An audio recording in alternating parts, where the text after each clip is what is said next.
Hi ಎಲ್ಲರಿಗೂ ನಮಸ್ಕಾರ. Welcome to my YouTube channel. ಬೆಳಗ್ಗೆ ಎದ್ದ ತಕ್ಷಣ ಸ್ವಲ್ಪ ನೀರು ಬಿಸಿ ಮಾಡ್ಕೊಳ್ಳೋಣ ಅಂತ ಅಂದ್ಬಿಟ್ಟು ಬಿಸಿ ನೀರು ಇಟ್ಟಿದ್ದೀನಿ ಕುಡಿಯೋಕ್ಕೆ.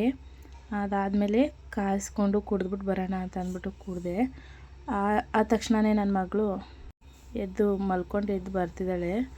ಸ್ವಲ್ಪ ಹುಷಾರಿರ್ಲಿಲ್ವಲ್ಲ, ಹಾಗಾಗಿ ಕಫ ಜಾಸ್ತಿ ಆಗಿಬಿಟ್ಟಿತ್ತು. ನೈಟ್ ವಾಮಿಟ್ ಮಾಡ್ಕೊಂಬಿಟ್ಲು, ಹಾಗಾಗಿ ಸುಸ್ತಾಗಿದ್ದಾಳೆ. ಬಂದಿದ್ದ ತಕ್ಷಣ ಮಮ್ಮಿ ಎತ್ಕೋ ಅಂತ ಅಂತಿದ್ಲು. ಎತ್ಕೊಂಡು ಸ್ವಲ್ಪ ಆಟ ಆಡಿಸ್ಬಿಟ್ಟೆ ಕೆಳಗೆ ಬಿಡಬೇಕು ಅವಳನ್ನ. ಅಡುಗೆ ಮನೇಲಿ ಇದ್ನಲ್ಲ, ಸೊ ಎತ್ಕೊಂಡೆ ಕೆಲಸ ಮಾಡೋಣ ಅಂತ ಅಂದ್ಬಿಟ್ಟು ಎತ್ಕೊಂಡಿದ್ದೆ. ಇನ್ನು ದೊಡ್ಡವಳಿಗೆ ಸ್ಕೂಲಿಗೆ ಲೇಟ್ ಆಗೋಗುತ್ತಲ್ಲ, ಹಾಗಾಗಿ ಸ್ವಲ್ಪ ಹೊತ್ತು ಎತ್ಕೊಂಡು ಆಟ ಆಡಿಸಿ ಆಮೇಲೆ ಕೆಳಗೆ ಬಿಡ್ತೀನಿ. ಆಮೇಲೆ ಸುಮ್ಮನೆ ಸಮಾಧಾನ ಆಗ್ತಾಳೆ. ಅದಾದಮೇಲೆ ಇನ್ನು ಬೆಳಗ್ಗೆ ಪೂಜೆಗೆಲ್ಲ ರೆಡಿ ಮಾಡ್ಕೊಳ್ಳೋಣ ಅಂತ ಅಂದ್ಬಿಟ್ಟು ಹೂವು ಎಲ್ಲ ರೆಡಿ ಮಾಡಿ ಇಟ್ಕೊಂಡೆ. ಇನ್ನು ಪೂಜೆನೂ ಕೂಡ ಮಾಡಿಬಿಡೋಣ ಬೇಗನೆ ಅಂತ ಅಂದ್ಬಿಟ್ಟು ಆಮೇಲೆ ನಾಷ್ಟ ಏನಾದರೂ ಮಾಡ್ಕೊಳ್ಳೋಣ ಅಂತ ಅಂದ್ಬಿಟ್ಟು ಪೂಜೆಗೆಲ್ಲ ರೆಡಿ ಮಾಡೋಣ ಅಂತ ಮಾಡ್ತಾಯಿದ್ದೀನಿ. ಸೊ ಪೂಜೆನೂ ರೆಡಿ ಆಯಿತು. ಬೆಳಗ್ಗೆ ಎದ್ದ ತಕ್ಷಣ ಫಸ್ಟು ಈ ಕೆಲಸಗಳು ಮುಗಿಸ್ಕೊಂಡ್ರೆ ಬೇರೆ ಕೆಲಸ ಮಾಡೋಕ್ಕೆ ಸರಿ ಹೋಗುತ್ತೆ. ಹಾಗಾಗಿ ದೇವ್ರ ಪೂಜೆನೂ ಮಾಡಿ ಮುಗಿಸ್ಬಿಟ್ಟೆ. ಇವತ್ತಿನ ಪೂಜೆ ಹೀಗಾಗಿತ್ತು. ಇನ್ನು ಅಮ್ಮ ಬಂದರು. ಊರೋಗಿದ್ದ ದೂರ ಹೋಗಿದ್ದ ಎಲ್ಲ ತಲೆ ಐತಿ ಮೇಲೆ. ಹಂಗೆ ಜೋಣ. ಸೂಪರ್. ಎಲ್ಲೋಗಣ ಮೈಸೂರು. ಮೈಸೂರು ಬತ್ತೀಯಾ ನೀನು? ಬತ್ತೀಯಾ ಅಮ್ಮ ಮಾಮಿ ನೋಡಕ್ ಬತ್ತೀಯಾ? ನೆನ್ನೆ ಎಲ್ಲೋಗಿದ್ದೆ ಮಾಮಿಗ? ನೆನ್ನೆ ಅನ್ವಂಟಿ ಮನೆಗೆ ತಾನೆ. ನೆನ್ನೆ ಎಲ್ಲೋಗಿದ್ದೆ? ನೆನ್ನೆ ಎಲ್ಲೋಗಿದ್ದೆ? ಎಲ್ಲೋಗಿದ್ದ ಮನೇನೆ? ಬೇಡ ಕೆಮ್ಮು.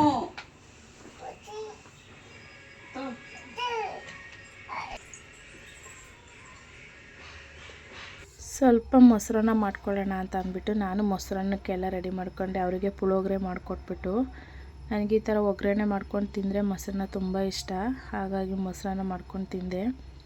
ಹಾಗೆ ಒಂದೊಂದು ಬಾಕ್ಸಲ್ಲಿ ಬೇಳೆ ಕಾಳೆಲ್ಲ ಖಾಲಿ ಆಗಿದ್ವು, ಅದಕ್ಕೆ ಹಂಗೆ ತುಂಬಿಡೋಣ ಅಂತ ಅಂದ್ಬಿಟ್ಟು ತುಂಬಿಡ್ತಾಯಿದ್ದೀನಿ.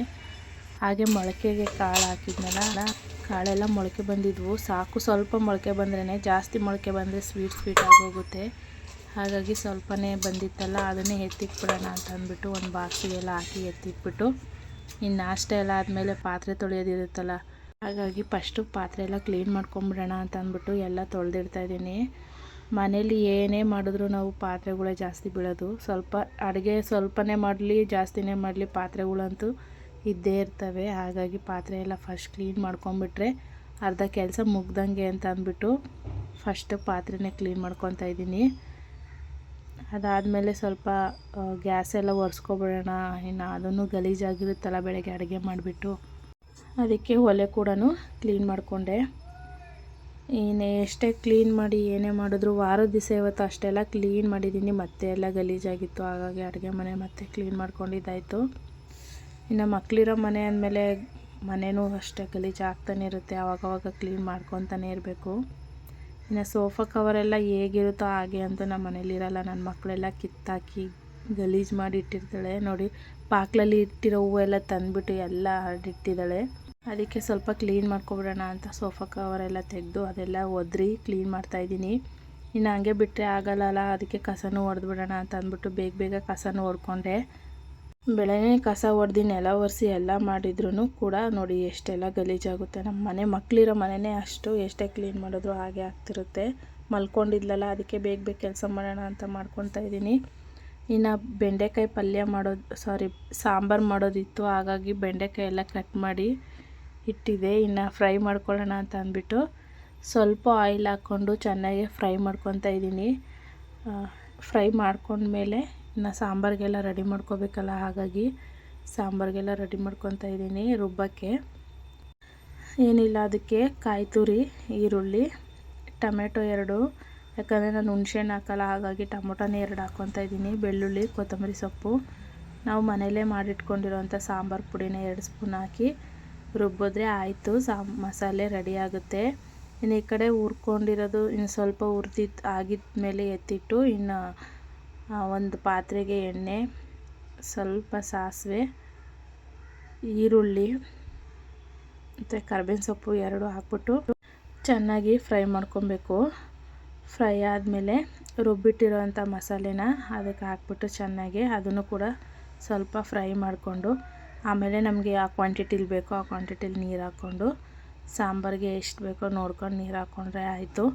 ಆಮೇಲೆ ಸ್ವಲ್ಪ ಸಾಲ್ಟ್ ಹಾಕ್ಕೊತಿದ್ದೀನಿ, ರುಚಿಗೆ ಎಷ್ಟು ಬೇಕೋ ಅಷ್ಟು. ಸ್ವಲ್ಪ ಕುದಿ ಬಂದಿದ್ದ ತಕ್ಷಣ ಹುರಿದಿಟ್ಟಿರೋವಂಥ ಬೆಂಡೆಕಾಯಿನ ಹಾಕ್ಕೊಂಡ್ರೆ ಆಯಿತು.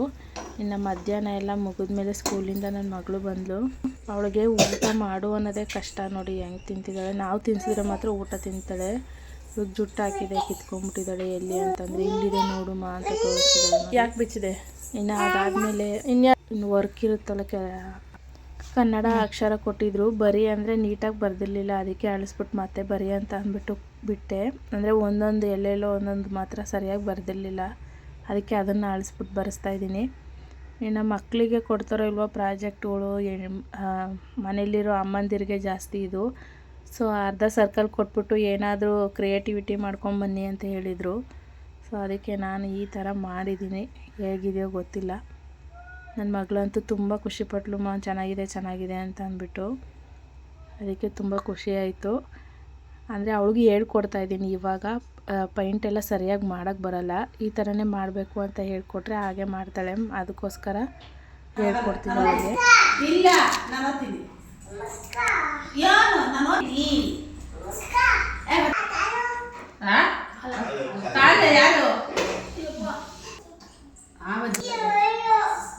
ಗಂಗಾಜಿ ಏನ್ ಮಾಡಿದ್ರೆ ತಾತಂಗಿಳು ಯಾಕೆ ಮಾಡಿಲ್ಲ? ಕಾಚಿಲ್ಲ ಕಾಚಿ ನಮ್ಮ ಮನೆಗೆ ಬಾ. ಏನ್ ಕುಯ್ತೀಯ? ಕೋಳಿ ಕುಯ್ತೀಯ? ಎಲ್ಲ ಕೋಳಿ ಅಂಗಡಿ ಮತ್ತೇನು ಮಾಡ್ಬಿಡ. ನೀನು ಮಂಗ ಮಂಗ ನಿಮ್ಮ ಮಂಗ ನೀನು ನಿಮ್ಮಪ್ಪ ನಿಮ್ಮಪ್ಪ ನಿಮ್ಮಪ್ಪ ಚಿಕ್ಕತ್ತೆ ಮನೇಲಿ ಆಟ ಆಡ್ಕೊಂಡು ಕೂತಿದ್ಲು. ಅಲ್ಲಿಂದ ಬಂದಮೇಲೆ ನಾನು ಇನ್ನು ಪಲ್ಯ ಮಾಡೋಣ ಅಂತ ಅಂದ್ಬಿಟ್ಟು ಎಲ್ಲ ಬೇಯಕ್ಕಿಟ್ಟಿದೆ. ಅಷ್ಟರಲ್ಲಿ ಹೂವು ಕಟ್ಕೊಳ್ಳೋಣ ಸ್ವಲ್ಪ ಅಂತ ಅಂದ್ಬಿಟ್ಟು ಹೂವು ಕಟ್ತಾಯಿದ್ದೀನಿ. ಇನ್ನು ಬೀನ್ಸ್ ಬೆಂದಮೇಲೆ ಒಗ್ಗರಣೆ ಹಾಕ್ಕೊಬಿಡೋಣ ಅಂತ ಅಂದ್ಬಿಟ್ಟು ಎಣ್ಣೆ, ಸಾಸಿವೆ, ಕಡಲೆಬೇಳೆ, ಉದ್ದಿನಬೇಳೆ, ಈರುಳ್ಳಿ, ಕರ್ಬೇವಿನ ಸೊಪ್ಪು, ಒಣಮೆಣ್ಸಿನ್ಕಾಯಿ ಹಾಕ್ಕೊತಾ ಇದ್ದೀನಿ. ಹಸಿರು ಮೆಣ್ಸಿನ್ಕಾಯಿ ಜಾಸ್ತಿ ಯೂಸ್ ಮಾಡೋಂಗಿಲ್ಲ, ಆದರೂ ನಮ್ಮ ಮಾವಂಗೆ ಗೊತ್ತಿಲ್ದಂಗೆ ಹಾಕ್ತಾಯಿರ್ತೀನಿ. ನಮ್ಮ ಮಾವ ಹಸಿರು ಮೆಣ್ಸಿನ್ಕಾಯಿ ಎಲ್ಲ ಹಾಕ್ಬೇಡ ಅಂತಾರೆ, ಆದರೂ ಗೊತ್ತಿಲ್ದಂಗೆ ಹಾಕ್ತೀನಿ ಒಂದೊಂದು ಸಲ. ಇವಾಗ ಪಲ್ಯಕ್ಕಂದರೆ ಹಸಿರು ಮೆಣ್ಸಿನ್ಕಾಯಿ ಸಿಗುತ್ತಲ್ಲ, ಹಾಗಾಗಿ ಬೇಡ ಅಂದ್ಬಿಟ್ಟು ಒಣಮೆಣ್ಸಿನ್ಕಾಯಿನೇ ಹಾಕಿದ್ದೆ. ಸ್ವಲ್ಪ ಸಾಲ್ಟ್ ಹಾಕ್ಕೊಂಡು ಅದು ಕೂಡ ಫ್ರೈ ಮಾಡ್ಕೊತಾ ಇದ್ದೀನಿ. ನಮಗೆ ರುಚಿಗೆ ಎಷ್ಟು ಬೇಕೋ ಅಷ್ಟೇ, ಯಾಕಂದರೆ ಬೇಯಕ್ಕೆ ಫಸ್ಟೇ ಸ್ವಲ್ಪ ಹಾಕಿರ್ತೀನಿ, ಹಂಗಾಗಿ ಪಲ್ಯಕ್ಕೆ ಸ್ವಲ್ಪ ಹಾಕ್ಕೊತೀನಿ. ಇನ್ನು ಬೇಯಿಸಿರೋವಂಥ ಹುಳ್ಳಿಕಾಯಿನ ಹಾಕ್ಬಿಟ್ಟು ಚೆನ್ನಾಗಿ ಫ್ರೈ ಮಾಡಿಕೊಂಡ್ರೆ ಇನ್ನು ಬೆಂದಿರುತ್ತಲ್ವ, ಒಂದು 5 ನಿಮಿಷ ಬೇಯಿಸ್ಕೊಂಡ್ರೆ ಸಾಕು. ಹಂಗೆ ಫ್ರೈ ಮಾಡಿಕೊಂಡ್ರೆ ಸಾಕು ಆಗುತ್ತೆ. ಇನ್ನು ಅದಕ್ಕೆ ಸ್ವಲ್ಪ ಟೇಸ್ಟ್ ಬರಬೇಕು ಅಂತಂದರೆ ಕಾಯಿ ತುರಿ ಹಾಕಬೇಕು. ಹಾಗಾಗಿ ಸ್ವಲ್ಪ ಕಾಯಿ ತುರಿನೂ ಹಾಕ್ಬಿಡೋಣ, ಚೆನ್ನಾಗಿರುತ್ತೆ ಅಂತ ಅಂದ್ಬಿಟ್ಟು ಕಾಯಿ ಹಾಕಿದೆ. ತುರಿದಿರೋದಿರಲಿಲ್ಲ, ಸ್ವಲ್ಪ ಇವಾಗ ಆ ತಕ್ಷಣಕ್ಕೆ ತುರ್ಕೊಂಡೇ ಹಾಕಿದ್ದು, ಕಾಯಿ ಬೇರೆ ತುರಿದಿರೋದಿರಲಿಲ್ಲ. ಇನ್ನು ಪಲ್ಯ ಎಲ್ಲ ಆಯಿತು. ಪಲ್ಯ ಮಾಡಿ ಚಪಾತಿ ಮಾಡಿ ಇಟ್ಬಿಟ್ಟು ನಾನು ನನ್ನ ಮಗಳನ್ನ ಟ್ಯೂಷನಿಂದ ಕರ್ಕೊಂಬರಕ್ಕೆ ಹೋಗ್ತೀನಿ. ಇನ್ನು ಟ್ಯೂಷನಿಂದ ಬಂದು ನನ್ನ ಮಗಳು ಸ್ವಲ್ಪ ಅವ್ರ ಅತ್ತೆ ಮನೇಲಿ ಹೋಗಿ ಆಟ ಆಡ್ಕೊಂಡು ಬಂದಳು. ಇನ್ನು ನೈಟ್ ಮಲ್ಕೊಳ್ಳೋ ಟೈಮ್ ಅಲ್ವಾ, ಹಾಲು ಕೊಡು ಅಂತ ಅಂದ್ಬಿಟ್ಟು ಆಟ ಮಾಡ್ತಿದ್ಲು. ಹಾಲೆಲ್ಲ ಕೊಟ್ಬಿಟ್ಟು ಅಡುಗೆ ಮನೆ ಎಲ್ಲ ಕ್ಲೀನ್ ಮಾಡಿಬಿಟ್ಟು ಮಲ್ಕೊಳ್ಳೋಣ ಅಂತ ಅಂದ್ಬಿಟ್ಟು ಎಲ್ಲ ಕ್ಲೀನ್ ಮಾಡ್ತಾಯಿದ್ದೀನಿ. ಇವರು ಮಲ್ಕೊತಾರೆ ಅಂತ ಬಂದರೆ ರೂಮಲ್ಲಿ ಬಂದು ಜಗಳ ಆಡ್ತಿದ್ದಾವೆ. ಏನೋ ಯಾವಾಗ ಹೆಂಗಿರ್ತಾರೆ ಅಂತ ಹೇಳೋಕ್ಕಾಗಲ್ಲ ಮಕ್ಕಳು. ಸೊ ಇವತ್ತಿಗೆ ಇಲ್ಲಿನ ಬ್ಲಾಗ್ನ ಮುಗಿಸ್ತಾ ಇದ್ದೀನಿ. ಈ ವಿಡಿಯೋ ಇಷ್ಟ ಆಗಿದ್ರೆ ಲೈಕ್ ಮಾಡಿ, ಸಬ್ಸ್ಕ್ರೈಬ್ ಮಾಡಿ, ಅದನ್ನ ಮಾತ್ರ ಮರಿಬೇಡಿ. ಥ್ಯಾಂಕ್ ಯು ಎಲ್ಲರಿಗೂ.